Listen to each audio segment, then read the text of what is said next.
Hello there, my friends. Kalidas here to share some astrological thoughts.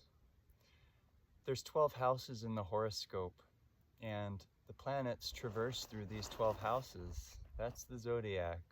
It's what surrounds us, and it's what rotates around us. And this zodiac has different themes to it. And as my teacher Drupada said, that in those 12 houses, in the combination of the 9 planets that circulate through those 12 houses, we have every possible life manifestation. According to your ascendant, what house will the luminaries rule, the sun and the moon?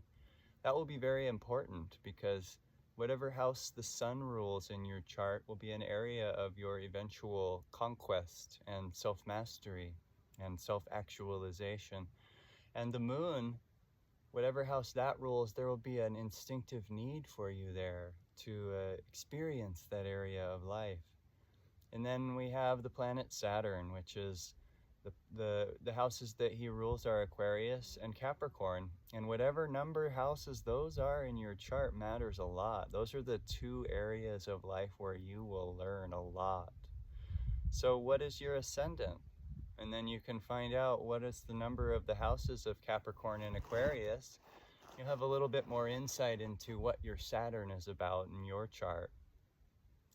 Now, the placement of Saturn in our sky is always changing, and he's moving forward very slowly, kind of pushing each of us another millimeter towards our growth in this life every day, whether we like it or not. It's best to like it, to say yes to it. Just as my son, he doesn't want to go to school ever, but when he does, he loves it and he learns a lot. And that's how Shani can be, Saturn, otherwise known as Shani in Sanskrit, the real name for that body of light. And so my son, he enjoys school. He gets so much out of it. But what about us when we face our Saturnian discipline? Well, it's the same thing. We're going to enjoy it if we say yes to it and surf that wave.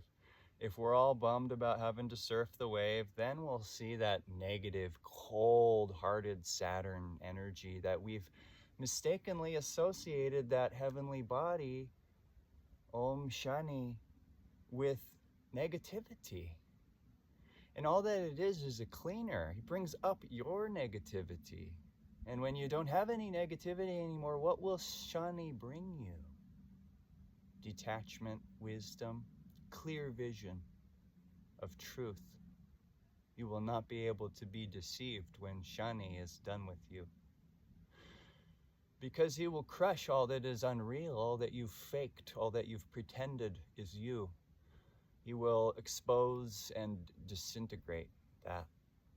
And so there's 12 areas of life. There's the ascendant, which involves your self-development. It's your ability to know thyself, to own thyself, to, as Yogananda says, teach me to own again my matter-souled mind and brain, that I may give them to thee in prayer and ecstasy, in meditation and reverie.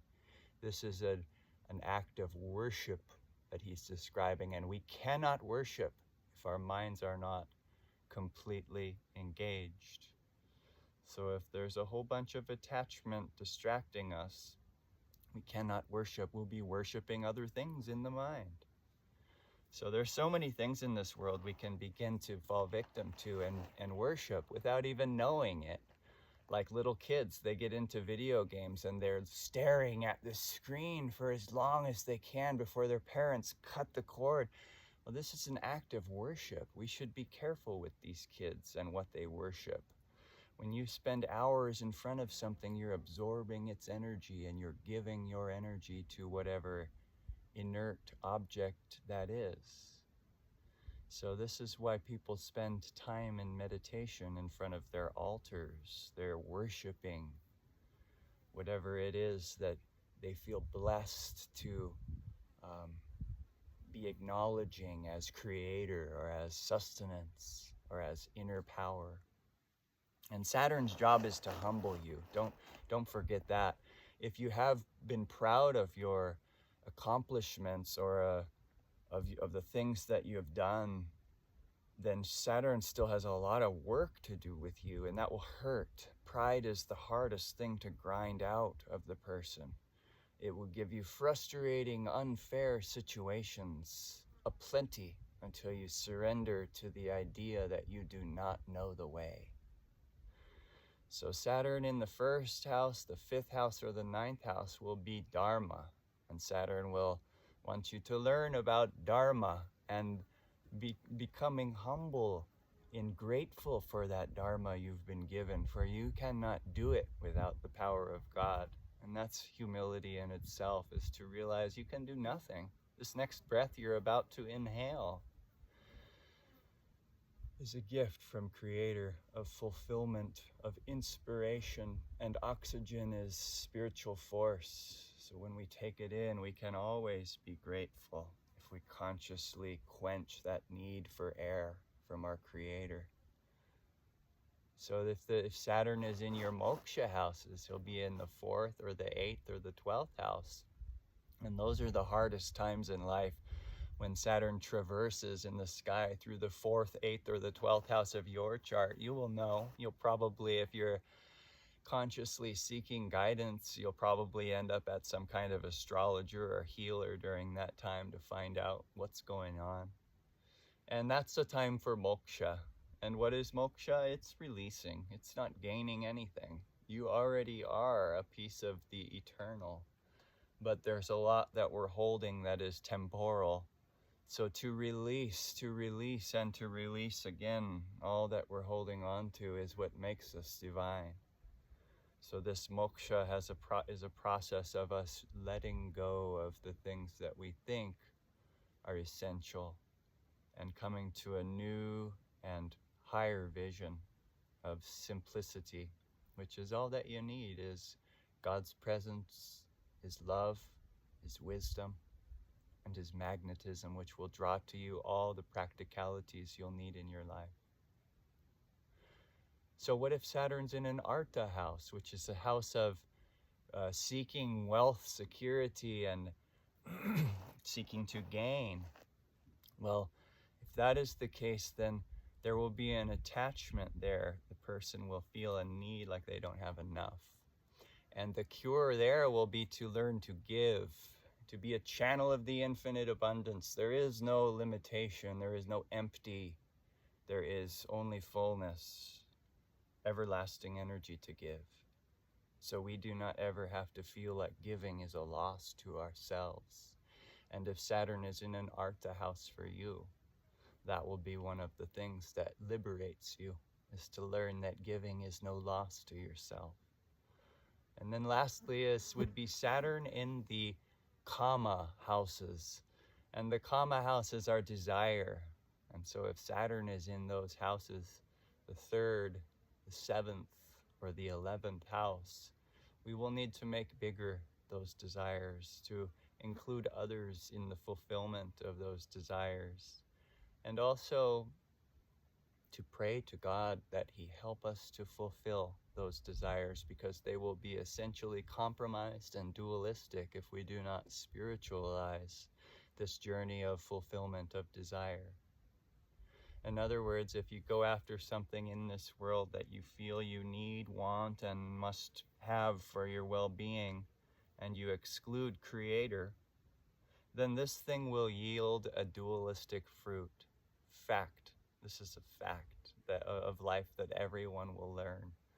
But if you go after what you want, and you include spirit, and you say, this is a part of you I feel attracted to, I want to experience this, Divine Mother, and I want to do it with you and be guided by you in the right experience of it, then that desire will be quenched forever and you'll become free. So desire is a very good thing. Without it, creation could not continue to evolve.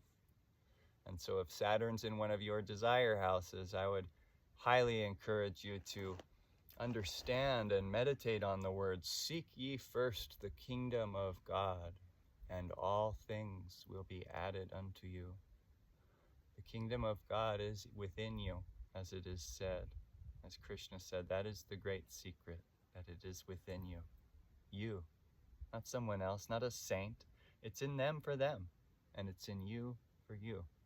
And your challenges and your hardships and your Shani tests of Saturn revolving through every house in your chart, every 28 and a half years, he goes through all 12. Well, that's only has one purpose, and that is to quench you forever from attachments, from feeling limitation, and connect you forever to the unlimited, to the one who, once you're connected to, you'll never worry again. And this is ultimately Saturn's purpose. So why does he have a negative connotation around his presence? He gets everything out of the way so that you realize again you're one with God. All that's between you and Christ consciousness is your karma. And Shani, the great deity of disciplined spiritual insight and wisdom, is here to wipe out your karma. And I'll leave you with this last statement, which Yogananda said. It's very powerful and simple. He said, if you love God, he will wipe out your karma. So let's consider Shani a part of God, and the tests that come, let us love them, because they're there to do just that, wipe out what's between us and spiritual bliss forever. So to invite Shani, to even honor, to revere Shani, and to understand an agent of divinity has come to wipe out your karma. And if you love in the face of your tests, that karma will be cleaned and you will be free. God bless you. Astrology is here to help us get closer to God, and the path of those who have ascended, they are here to guide us on that pathway upward. To know your own horoscope is to know the path that God has aligned for you, has designed for you. And you will need a guru, you will need a guide. So find that master that you know you feel love and attraction to his way, because he will show you your way. And this is the most beautiful friendship that can exist, is between guru and disciple. I have Paramhansa Yogananda as my guru, very grateful for his inner presence in my mind and heart. And even if the guru is gone from this world, if he has ascended into Christ consciousness, he will be there instantly when you call him. This is one of the great blessings of becoming liberated, is you can be there for anyone who needs you. Very beautiful sentiments, and thank you so much for listening today. I'm happy to share. God bless you.